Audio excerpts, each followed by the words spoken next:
Organ and tissue donation saves lives. Only 1 in 3 Ontarians have registered their consent to donate. It only takes a moment to register with results that will be long-lasting and positive.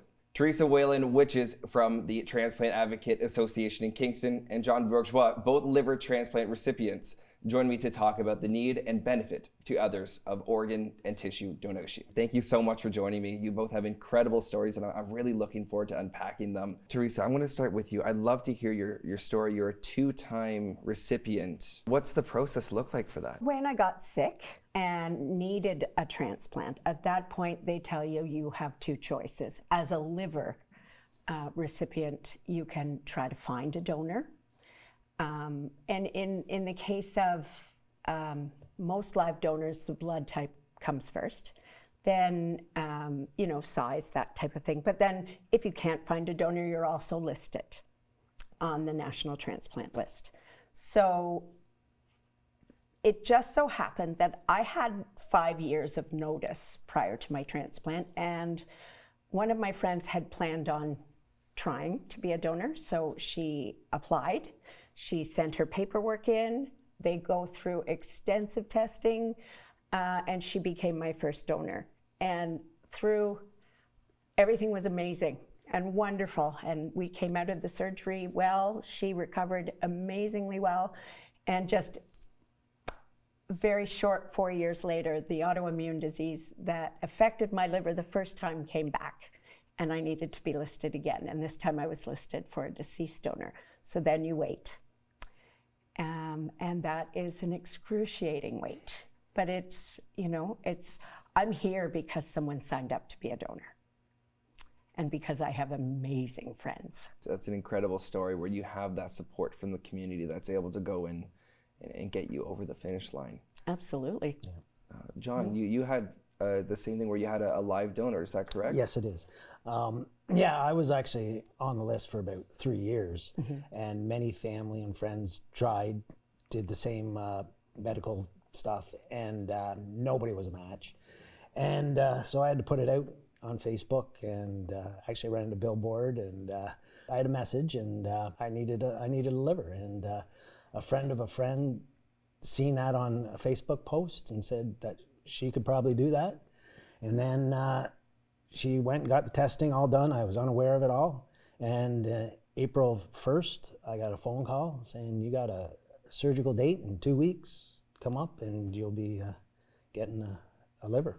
And that just blew me away. And eventually, the donor there, Laura, came and got a hold of me. And we met about a week before the thing, and we've been in contact ever since.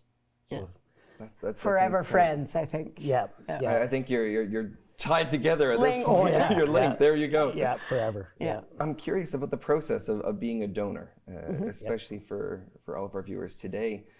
What does that process look like? To become an organ donor in general, it's very simple. You can sign up when you're renewing your driver's license or your OHIP card. It's done at Service Ontario. Or you can simply log on to www.beadonor.ca. You can check to see if you're registered it takes about 2 minutes with your health card number, or you can register. And in registering, if there is specifics that you don't want to donate, some people don't want to donate their eyes. So you can specify what you want to donate, what you don't want to donate. It's life-changing, it's obviously life-saving, but it changes not only the donor's life, it changes their family's life, it changes their world. Everyone around them, lives change because someone became an organ donor. Yeah. So it's amazing. It's incredible to be able to go and have that impact, and every person has the ability to do so. Yeah. Everyone.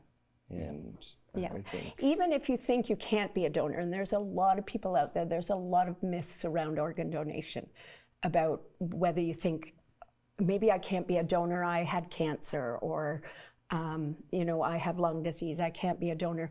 The thing is, nothing stops you from registering. If you register, let the doctors decide. at the end of life, when it's time to decide whether someone is going to be an organ donor or not, let the doctor decide whether anything is viable to use. It takes nothing to register. And why not give it that chance? Give everyone a chance to maybe benefit. Give everyone the chance of life. Yeah, because we all have the ability to band together and be stronger Exactly. as a community. That's The right. gift of life. Yeah.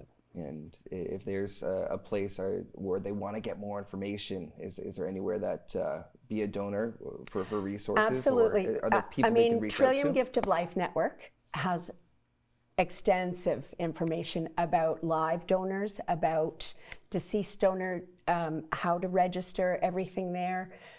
We are the Transplant Advocate Association, and in Kingston, we promote organ donation through community events, and we also support organ recipients. So we have meetings once a month, everybody gathers, and we talk about everything, that we've gone through, say, in the last month or the last 6 months, and people that have had transplants support Yep.